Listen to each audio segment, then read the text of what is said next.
once Scott is done with the inhibition on the foam roll, he's going to go right into static stretching to lengthen the muscles that are overactive. And again, based on our assessments, the overactive structures are typically the posterior capsule. So I want to get Scott's arm right at 90 degrees of abduction, elbow right at 90 degrees, and he's going to slowly take his forearm down towards the floor. And in this particular stretch, common compensations are people let their arm get way out that way, or they pull it too far in this way at the elbow, and that changes the bicep and tricep. They both, remember, attach onto the shoulder joint, so we have to keep the elbow at 90 to create the force back onto the posterior capsule. So once we get into this position, Scott's completely sidelined, 90 degrees at the elbow and shoulder, and then he just takes it into internal rotation. And on static stretching, he's holding two sets for 20 to 30 seconds. Now, once Scott's done with the posterior rotator cuff and posterior capsule, Scott's going to go into a lat stretch.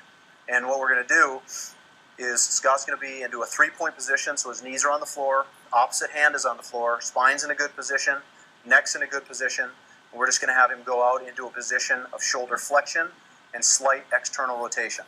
And so that's going to lengthen that whole latissimus dorsi, and it's extremely important to keep those abs engaged, so you don't want your back to go into extension, because that shortens the pelvic attachment of the latissimus. If that causes any shoulder pain, just put the hand flat on the ball. Make sure you keep that elbow nice and straight, and that will get a good stretch into the lat. Okay, again, 2 sets of 20 to 30 seconds. Now, once Scott has stretched his lat, we're going to have him now stretch his pec. You can do this in a door, or in this case, he's doing it on a cable machine. He's going to take a step forward with one leg. His abs are engaged, his chest is up, and he's going to 90 degrees of abduction, 90 degrees of elbow position, and he's just going to go ahead and rotate away just a little bit, and you can see he's lengthening his pectoralis major and pectoralis minor to get a good stretch into that complex. And again, we assess this by standing against the wall, looking at horizontal abduction, and we just want to make sure we're not getting any elevation of the shoulder complex. 2 sets of 20 to 30 seconds. Now, when Scott's done with that, on any of our assessments, if we saw Scott elevate, so Scott, go ahead and do an overhead test that way, or do a horizontal abduction.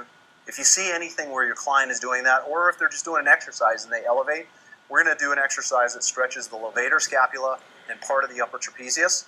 So we're going to have Scott put his right hand behind his back, and then he's going to take his left hand on the other side of his back of his head here, and he's going to take his head with some rotation, and he's going to look right into this opposite pocket, so right at this 45-degree position, and that's going to stretch that levator scapula, so the upper portion here on the scapula and then the cervical spine. And again, that's one of the muscles that becomes overactive when these other muscles are compensating. So again, 2 sets of 30 seconds if you see that compensation.